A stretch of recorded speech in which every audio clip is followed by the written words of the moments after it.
Protect your privacy online with the best VPN for gaming, ExpressVPN, and visit expressvpn.com/ghilliemaster, linked in the description, to find out how you can get 3 months free.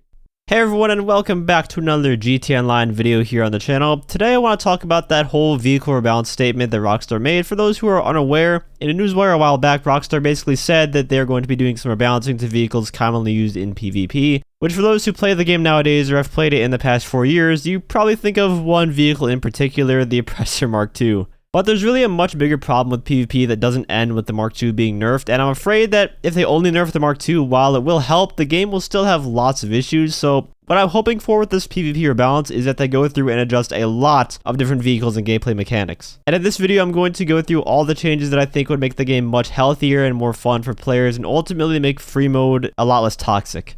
I fully intend on this video doing absolutely nothing in terms of actually influencing whatever balancing plans they have going forward, but I think it's fun to just visualize and come up with concepts of how things could be, even if it is like speaking into the void. I just enjoy talking about GTA and sharing my ideas with the community. And we're going to be talking about a lot of changes in this video. It's probably going to be a long one, so let's get right into it. And what better way to start off than talking about the Mark II Oppressor? I actually made a video over a year ago where I went into the game files and rebalanced it myself by nerfing the missiles to the RC tank missiles in terms of the blast radius to make them much less effective and OP against other vehicles as well as people on foot. And I was actually thinking about an alternative rebalance that I feel would be good for the Oppressor Mark II, taking the bigger picture of what my entire game balance would be as a whole.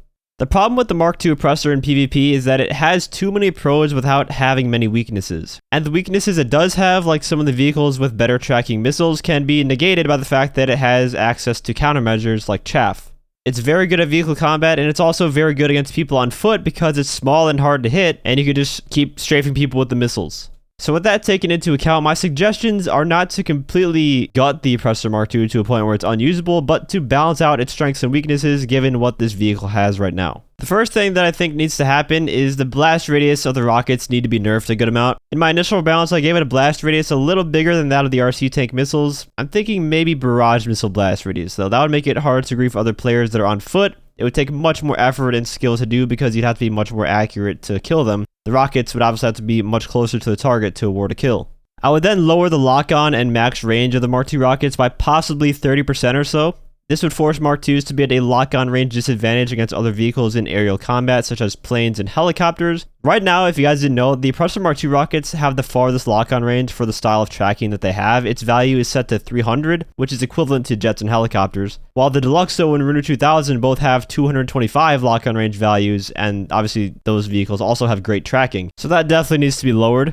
The missiles should also yield less damage, so it takes 2 rockets to blow up an unarmored car, and obviously this change would make it so any armored vehicles fighting against it or any aircraft would survive a couple more rockets as well. And finally, the Mark II needs to be made like an actual bike, where if you hit something going at high speeds, you fall off of the bike. For whatever reason, the Mark II just doesn't work like that. You can hit like a light pole going at max speed, and you rarely fall off the bike, so that definitely should change. And with these changes, the Mark II would no longer have the best rockets paired with the best evasiveness and maneuverability. Its movement abilities and evasiveness would mostly remain untouched, but its combat offensiveness would be neutered a bit to balance it out. In a combat scenario, it would still be hard to hit, but at the same time, it's not going to be able to spawn trap you as easily on foot, and in a vehicle fight, it's not going to be able to shred you as easily in another air vehicle. A lot of people like to discuss nerfing the tracking on the rockets of the Mark II to that of the Buzzard, but if you do that, you're essentially making it a reskin of the jetpack if you think about it, because the jetpack also has countermeasures. It's also a small vehicle. I guess it would be a little bit better than the jetpack though, because you can spam missiles where the jetpack can't. I suppose that would be an easier and more efficient nerf to it, but I just think it's more unique having it this way. Now for other vehicles, I'm not going to go through them individually unless I'm referencing a specific weapon on a vehicle or a specific vehicle class entirely. The explosive cannons of the Laser, Hydra, and Savage. They gotta go, man. They were balanced around a time where if you wanted a jet, you had to travel all the way to the military base and steal one to get access to that kind of strong weaponry. Today, the ease of access to those jets make them ridiculously fast to get, and you can easily just grief an entire lobby with it.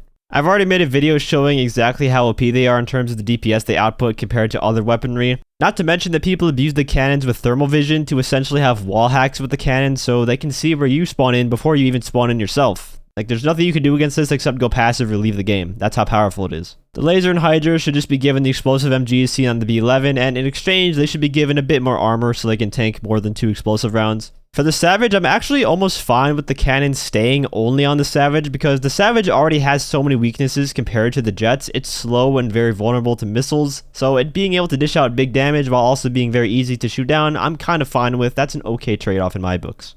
But I'm not exactly sure I would keep the Savage that way if we bring in our next point of balance with helicopter balancing. They need a massive buff to their armor across the board. Every helicopter could use an upgrade here. I'm talking about possibly doubling the explosive resistance to homing missiles and explosive rounds, at the very least explosive rounds though. However, a regular well-timed RPG rocket should still prove fatal to a helicopter, blowing it up in 1 or 2 rockets. So say the Hunter was buffed to withstand at least maybe 5 or 6 homing missiles, it would still go down in 1 or 2 RPGs. Ideally, every helicopter that doesn't have a countermeasure should also get a countermeasure, but I can't ever see that happening, unfortunately. So helicopters that don't have countermeasures will just always be worse than helicopters that do, and this rebalance, that's just going to be the way it is. They absolutely should not be as prone to explosive rounds as Jets are, though. The fact that getting shot like 1 time in a Hunter from an E round makes it smoke, and at that point it's terminally damaged because once an aircraft is smoking, it constantly takes damage until its engines finally die, which is also a very stupid design choice in my opinion. This would also create a very interesting dynamic where in helicopter combat, if you're trying to shoot down a helicopter, you're going to be better off using homing missiles instead of explosive rounds, whereas if shooting down a jet, you're probably not going to hit a jet with a homing missile, but you can hit it easier with explosive rounds because explosive rounds will shred a jet.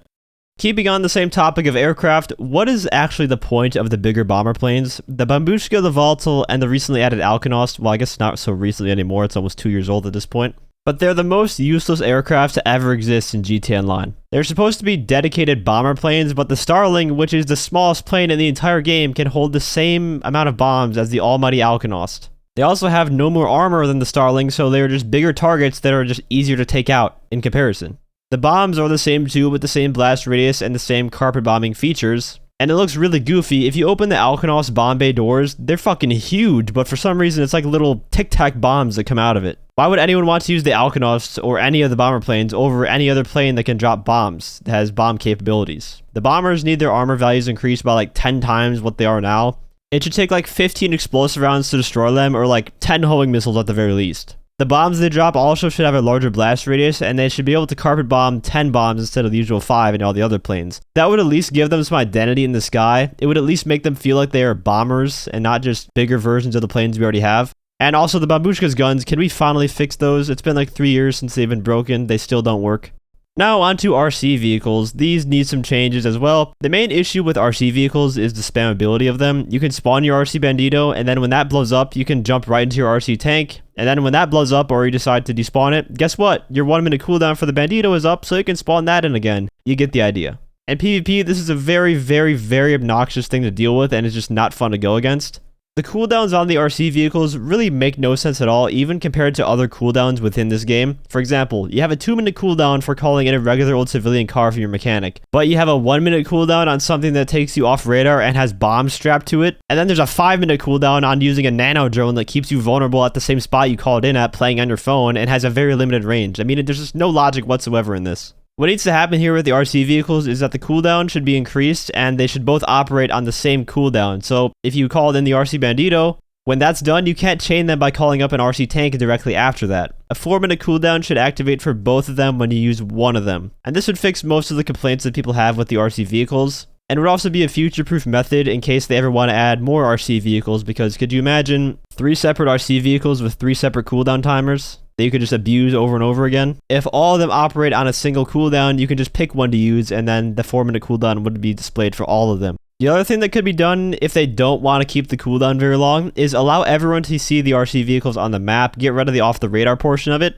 That would also fix the spam issue because it would be easier to see coming and deal with someone who is RC spamming, but I feel like that would also take away from the whole surprise element of the feature, so I think the universally longer cooldown would just suffice for a change here. Moving on, let's talk about the Katka. The Katka is actually balanced fairly well for the most part. However, some parts are a bit too strong and some parts are too weak, I feel. The guided missiles are fine, leave those how they are. Here is the problem with the submarine though. Let's say you're driving around and a guided missile blows you up. Well, you decide to hop in a Sparrow and go get revenge on the guy in that submarine. You go blow up his submarine. But when you get close, he then teleports away via the teleport feature, and now you notice he's way across the map. So then you fly all the way up there to try to get him, and when you get close, he again teleports to where you just were, and it keeps on going just like this. There's no cooldown on the submarine fast travel, so this could just go on forever and you'd never take the guy out. A 2-minute cooldown should be alright for submarine fast travel, I feel. I don't think this would affect grinders either, because usually in Kayapriko grinding, you fast travel maybe about once every couple of setups, and some people don't even fast travel, they just park the submarine on the beach and leave it there for the entire heist. So in that situation, they would never run into the cooldown. Where I think the Katka needs a buff though is the periscope homing missiles. They are just way too easy to avoid. And I think Rockstar designed them to be kind of a way to get people to just leave the area and not to mess with you instead of being a good defensive option. The only problem is most vehicles can just outrun the missiles while still attacking you, so it kind of negates the point of a defensive option. They just need to be faster. They do already track very well, but they're just not fast enough to catch anything is the problem. The orbital cannon, I already went over this change in my last rant about the orbital cannon, but either remove it, which is not going to happen, or make the cooldown operate on the victim side so one person cannot get orbed more than once every 45 minutes. It would make spamming someone with it impossible and basically negate a lot of the exploits it has. Getting orbed once every 45 minutes is not a big deal at all, but getting spammed with it is where it gets annoying.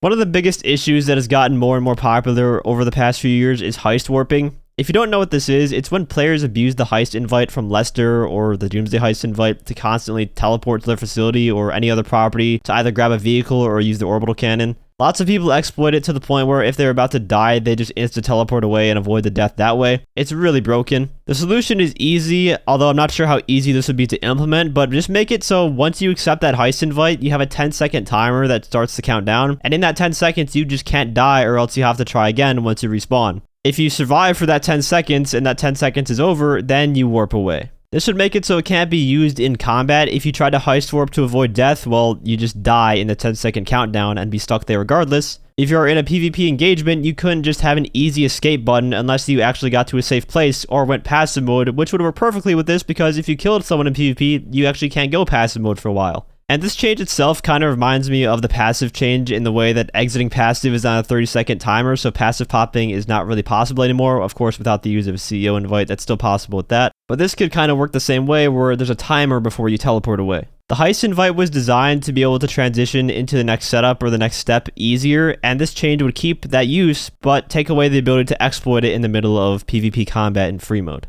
Ghost Organization is another commonly exploited and abused mechanic. It's very good for PvE because it hides you and your cargo during missions, which no other off-radar ability does except for the Akula. Only for holding the cargo though, and I'm actually not even sure if it does that now, but it did when I tested it back in the day. Ghost Organization should only be permitted on cell missions or free mode missions, or if you're doing any sort of supply mission. Doing anything for your businesses is when this should be available, not in free mode.